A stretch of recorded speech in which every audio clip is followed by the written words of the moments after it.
meeting. So awesome. Thank you. Okay, so for this meeting, we're simply just going to talk about assignment 2, which is due, um, I think, next Friday, right? October the 8th. Yeah, that So sounds right.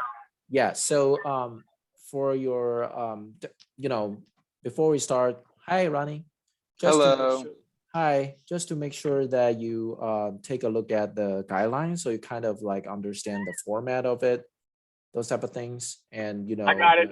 I'll do it this time.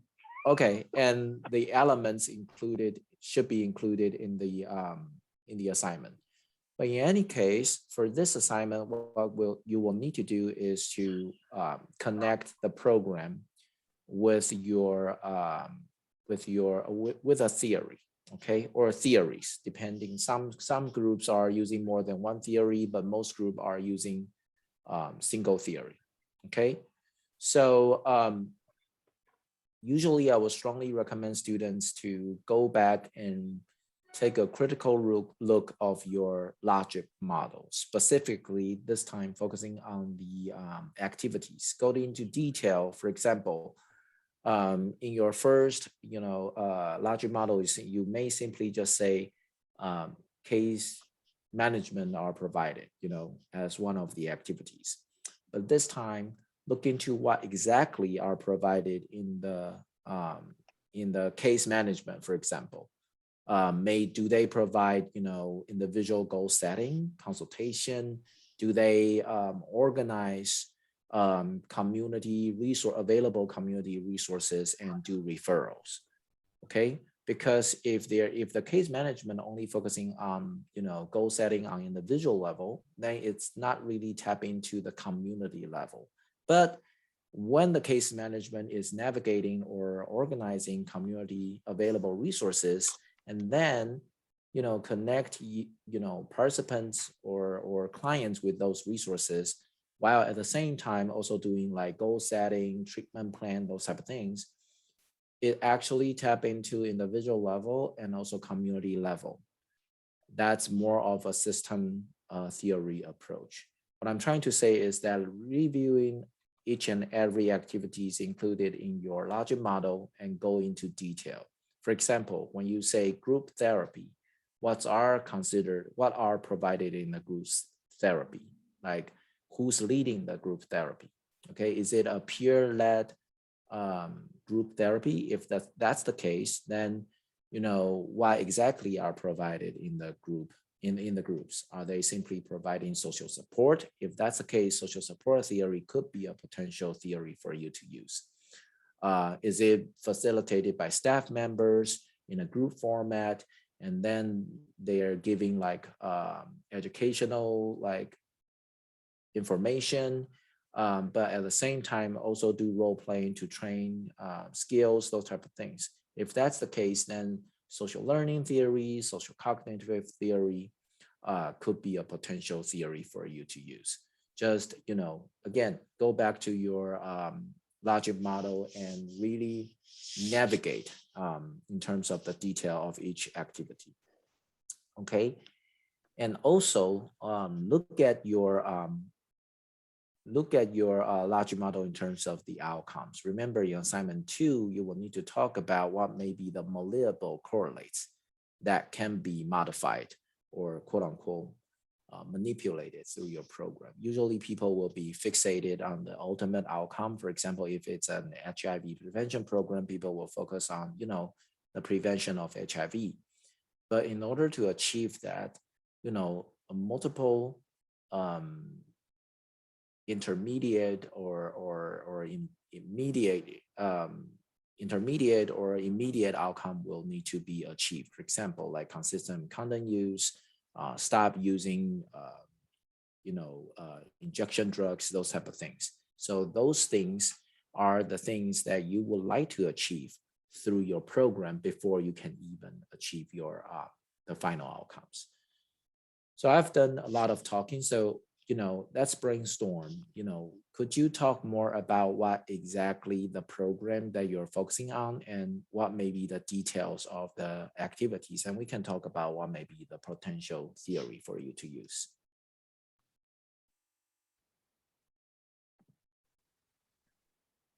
So I think like part of our activities with the program is because, it's like a reunification program. So I think being really specific on like who is exactly doing the case management, who they report to, like the decision making and so on, because it's within the court system. So I think just being really specific on what that looks like. Okay. And then kind of like part of that too with the outcomes is like that evidence-based assessments that they do. And Okay. like who does that and kind of that decision making on that too, like what the expectations are. Would that be like along the same lines as what you're talking about? Like, yeah, could you talk more about the program? When you say it's a court system, like what yeah, exactly so the it's a program is? grant through Boone County Courts. And Okay. so it's Children's Services Fund is who funds it. And Okay. so it's just to reunify families in a quicker manner for kids who are in care. And so Mhm. part of that is like an evidence-based assessment that we do, and then like an intensive supervision. So Okay. families and kind of like to increase that bond. So I guess that would be another like outcome is that how we Yes. increase that bond with the parent and a child. Yes, great. You're touching on a really important focus here. So you're saying like, so you want the ultimate outcome is trying to reunify family with kids, right? Mhm. But actually the even more remote outcome is actually making sure that the unification is successful and sustainable. Mhm. But in order to achieve that, what you also touch upon is that you want to make sure you identify any risks that may happening in the family and trying to address those risks, providing any supports, right? For example, you tap into bonding could be a potential one. And remember, that could be measurable and suitable for your assignment 3. Okay, in your assignment 3, you will need to identify 2 outcomes that are measurable. And you're going to identify reliable and valid measurement to measure those 2 outcomes. Okay, so one of them is what I'm hearing right now is bonding. So you will need to identify a reliable and valid measurement to measure bonding, but that's more of assignment 3, but just something you actually just mentioned, and I think it's good to connect it with assignment 3. So now, to achieve whatever short-term outcomes that you would like to achieve, for example, bonding, do they trying to increase parenting skills? Do they do any skill trainings? Yeah, so they do nurturing classes, nurturing and bonding classes, and they do what they call an AAPI at the beginning of the class and then at the end of the class to kind of measure like their knowledge of what they learned. And then also at every visit, you have to like note what skills that they learned are using that they're using during each visit. Okay, great. And do they provide any supports? Like if they found that they are not using or they're not mastering certain skills when doing the visit, do they do anything about that? Do they talk about it? So usually if they notice that they're struggling with any certain skills, they will go back and reapproach whatever lesson that skill is. And sometimes we'll review that lesson or talk about it. Is it in a one-on-one format? Yeah. Okay. And when you say they provide like, bonding or trainings, is it a group format or is it an individual format or both? So it's both. They Okay. have a group class and then they also have individual class. It's more specific for the parents' needs. So like, for instance, if it's substance use, so they'll have attachment and bonding classes that kind of coincide with that substance abuse. Okay, great. Or if it's like maintaining cleanliness at the house. So I mean, it just depends on what the initial removal is for. But the group class is just an all together, just nurturing and bonding with their child. So who's facilitating the group? There's a specialist. There's a Okay. specialist who's specific just for the groups. And then the case manager, the specialist who's working with the families, they provide the one-on-one lessons. Okay, good. And so there's no peer educators or peer leaders, right? Just to make sure of it. Okay, good. So the core system is involved. Do they do any referrals? Do they connect them with? Yeah, so there's Okay. referrals from all the child agencies like Children's Division, Great Circle, every Cornerstones of Care. Yeah, I think that's all of them. And so they have to refer, and there has to be one child under the age of 5, just because of that bonding, that system-induced trauma. They really concentrate on that 0 to 5 age. So there has to be at least one child, and they have to reside in Boone County. The parent does. Okay. Okay, Yeah. great. So that's more of a eligibility criteria, right? Mhm. For people who are eligible for this type of services. Okay, good. So what I'm hearing right now, and I'm, throwing back to you all, is that what I'm hearing right now is that the ultimate outcome is trying to create a successful and sustainable family unification, right? To achieve that, you will need to, what this program is trying to manipulate or promote. Manipulate is a bad term, but that makes sense in a way that you're trying to promote bonding, you're trying to promote attachment, healthy attachment. You're also trying to promote parenting skills. You're trying to reduce whatever risk factors that these families are facing. You're trying to address their needs through connecting them with whatever resources. So you have a gazillion of intermediate or proximal outcome that through the program, through individual classes, group trainings, community referrals, those type of things, those activities you are trying to achieve whatever outcomes that we just discussed about. Okay, so you have a good format or foundation for your assignment too. Now let's go back and look at the activities, okay? So you have risk assessment that's focusing on individual. Do they assess individual family? Do they assess like community resources, like asset plan mapping? Yeah, they use the NCFIS G+R, Okay. which is, I'm sure you're familiar with. It's an No, I'm not assessment. familiar. So I'm Okay, like, it's a what's that? It's a NCFIS G+R. It's a assessment tool that kind of assesses different domains. I believe there are 7 domains. Like, so you look at environment, you look at social community, you look at, and so there's all kinds of different areas, safety in the home, mental health. Okay. So that's how they kind of assess those risks. Okay, so the assessment, what I'm hearing is tap into individual level.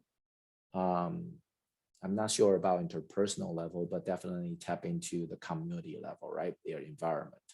Okay, and you're saying that they provide group training and group class and individual class that is trying to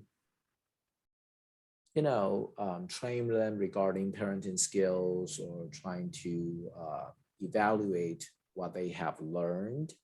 And if they are demonstrating, not mastering those skills, there probably some reinforcement on those as well. Okay, so that's more of an individual level or quote unquote individual family level targets. You also mentioned that they do community referrals, trying to address whatever the needs they have, but not the focus of this program. So this program may only focus on attachment, parenting skills, bonding, those type of things. But maybe for other concrete needs or substance use related issues or mental health related issues, the program navigate or coordinate the resources already exist in the community and refer them or connect. Correct. Okay, so if you look at this program, it's really a social worky program. It targets individual families and also community. I don't think you actually tap into interpersonal relationship, but maybe you can figure something out if that's the activities tap into interpersonal relationship. Usually when there's group supports or peer-led or peer navigators or peer educators, it's more of an interpersonal focused activities. But in this case, at least you have individual and also community. So what you're arguing is that by tapping into individual, I mean, to promote individual families bonding or parenting skills, it's not enough just focus on the family, but it's also important to also tap into communities or whatever larger system, for example, like a core system to get engaged in. So that's the reason why the reason why the intervention or the program is designed this way.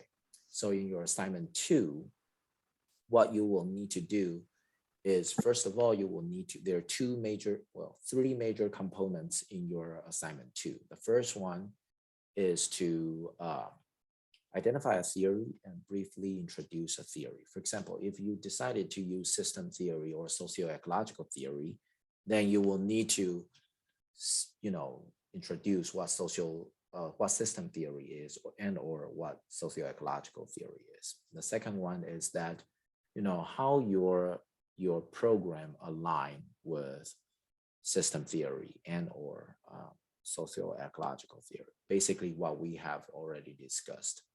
Now, the third piece, which is does not count into the page limit, is the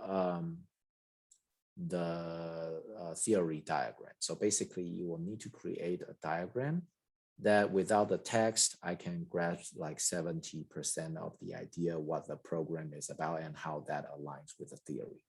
I would strongly encourage you to take a look at the clip that I uploaded on Assignment Explained. There's an Assignment 2 Explained clip and also a slides for that clip. So you look at the last 2 slides, it provides some example regarding the diagrams for theories. Okay, so any questions so far? So far so good? Okay, I just want to check in. Like, I know that in our last meeting, we discussed about what may be the best strategy for you all to communicate and work on the assignments. I just want to make sure that you all 3 have figured out a way to communicate. Okay. Is it through text messages or email or? Text messages, yeah. Oh, okay. Okay, so that's good. If it wasn't for the text message, I would have totally forgot about this meeting today. Okay, so, keep up the group work and,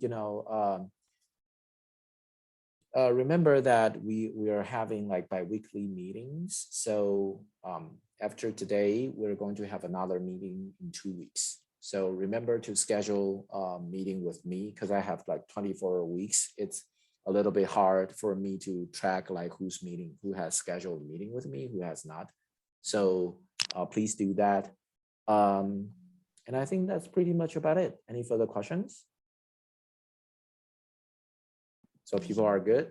Yep, I think we're good. Okay, great. So let me know if you have any questions. Otherwise, I'll see you in 2 weeks. All right, thank you so much. Thank Okay. you. Thank you. You. Bye-bye.